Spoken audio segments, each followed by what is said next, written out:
Saludos una vez más, les habla Franklin Trujillo, estudiante del primer trimestre de la Escuela de Derecho en la Cátedra Historia y Evolución del Derecho 1 de la Universidad Bicentenaria de Aragua.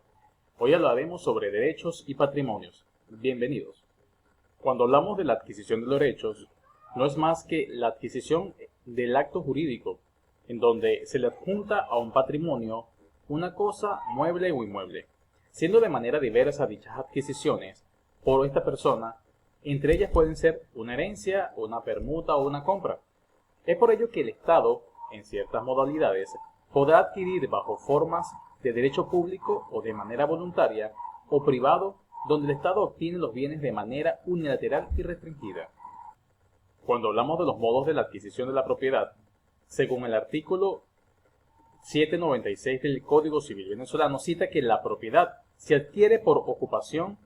La propiedad, además de derechos, se adquiere y se transmite por la ley, por sucesión y defecto de contrarios. La primera ocupación o adquisición de propiedad es privada. No es más que el modo original de adquirir el derecho a la propiedad de la cosa que carecen de dueños o cosas abandonadas. En este caso, podemos ver casas abandonadas durante muchísimos años y más que todo actualmente en nuestro país, Venezuela, está la modalidad de casas abandonadas por personas que emigraron a otros países y sin poder dejar a nadie que no fuese de confianza, abandonaron sus viviendas, y es donde el Estado, dependiendo su necesidad para un bien productivo o un bien común o un bien colectivo, las adquiere de manera dentro del derecho. Otros modos de la adquisición de la propiedad contamos por la ley de adquisición de propiedad privada, y es que la que se adquiere por medio de ley, de acuerdo a las disposiciones legales que así lo determinen. Ejemplo, las expropiaciones que utiliza la Compañía Anónima Metro de Caracas para expropiar ciertas localidades o ciertos negocios o ciertas propiedades con el fin o un fin público de construir las estaciones del tren o túneles de futuro subterráneo. Otras de las sucesiones o de las adquisiciones son de la propiedad privada, ¿verdad? Es el modo de adquirir la propiedad por medio de la transición del dominio y sobre los derechos de los créditos y deudas de patrimonio, es decir, vehículos abandonados. Este tipo de sucesión suelen ser por cosas, vehículos o cualquier ser abandonado en la calle, en la vía pública, y el Estado amerita el dicho bien para utilidad pública, de alguna u otra manera hace uso del bien. Otro modo de adquisición de la propiedad es por contrato, que es adquisición pública de la propiedad, que no es más de un modo de adquirir la propiedad, ya que es traslativo, es decir, a través del contrato se cede el derecho de propiedad o cambio de titular. Esto puede ser una compraventa de un inmueble o una compraventa de un vehículo o el traspaso incluso de un vehículo. Si yo tengo un vehículo, suele suceder mucho con los vehículos, más que todo, aquí en Venezuela pasa mucho, que yo tengo un vehículo, lo adquirí bajo una modalidad de crédito en X entidad bancaria. Entonces finalizo mi crédito, finiquito mi crédito, y lamentablemente por flojera o por hastío no terminamos el trámite, y lo que hacemos es, para poder vender el bien o para salir de ese bien, hacemos un traspaso. Entonces ese acreedor de ese bien tiene derecho prácticamente sobre esa propiedad. Otra de las partes de los modos de adquisición de la propiedad son por la prescripción, adquisición pública de la propiedad, y no es más que la que se quiere por la prescripción adquisitiva, que tiene por objeto hacer o adquirir cualquier cosa. Por ejemplo, una casa a través de la posesión por recursos del tiempo. Es decir, si tengo una casa que fue de unos antiguos padres, ¿okay?, o de cualquier familiar o de cualquier conocido que me lo quiera dejar por herencia, es otro tipo de adquisición.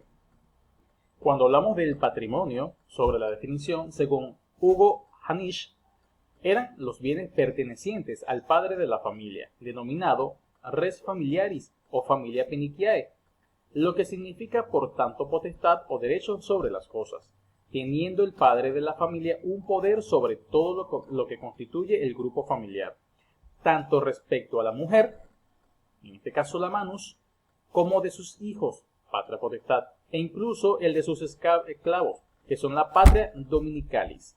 En lo que se refiere a los bienes, dicho poder jurídico está representado por el patrimonio. Ahora hablaremos sobre los derechos reales, y no es más que un derivado del latín ius in re, que son los derechos o poderes que una persona tiene en relación a un objeto y que son oponibles a cualquier persona, es decir, tienen efecto erga gons respecto a todos. Es decir, el derecho real es el derecho que tiene una persona sobre una propiedad una vez haya finalizado el pago de crédito.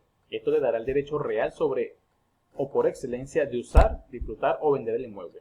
Es decir, yo como ciudadano adquirí mi vivienda a través de un crédito bancario en una entidad bancaria.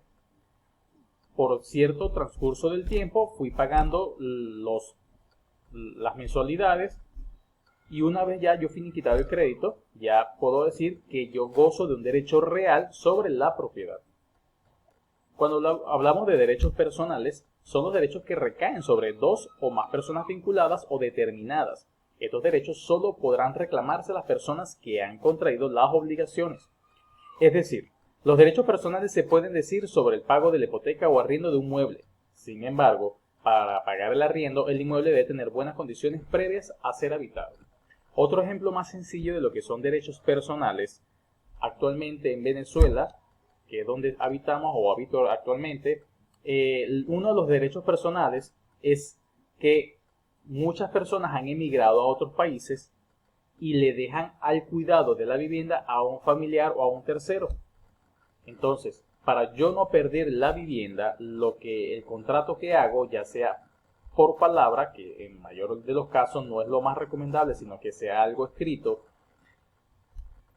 en este caso será como un usufructo, es tú me cuidas la vivienda y yo te pago por cuidarme la vivienda. Eso a mí me da el derecho o me da la garantía de que una vez yo retorne de nuevo a mi hogar, tener la garantía de que mi hogar va a estar primero en buenas condiciones y bajo la modalidad de que esa persona, ¿verdad?, que adquirió el derecho personal podrá desalojar la vivienda.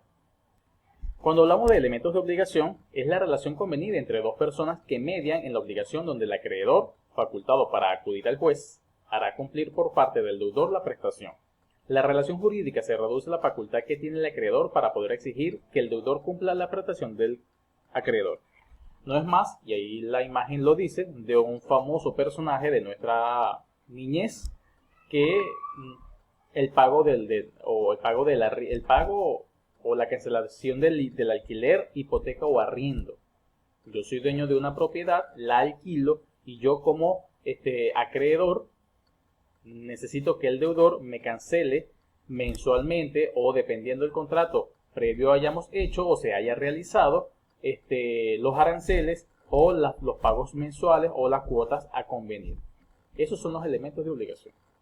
Para finalizar esta presentación y finalizar igualmente con los elementos de la obligación, tenemos el sujeto activo y el sujeto pasivo. Y el sujeto activo no es más que el acreedor, es decir, el que tiene la facultad de exigir el cumplimiento. El acreedor tiene un derecho personal que se encuentra en un activo de su patrimonio. Aun siendo el sujeto activo o el acreedor teniendo un derecho real por ser dueño de un bien, aún forma parte de un derecho personal porque con el pago del arriendo o con el pago de esa cuota, ese acreedor dentro de su derecho real tendrá el derecho personal de poder hacerle modificaciones para el bien del uso del objeto o la cosa en este caso.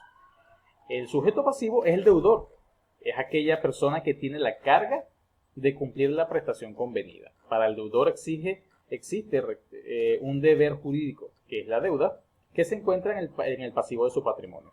El sujeto pasivo no es más que una persona que alquila y debe cancelar mensualmente por el servicio, ya sea de un vehículo o ya sea de un bien o de un inmueble. Eso es todo, gracias por escucharnos.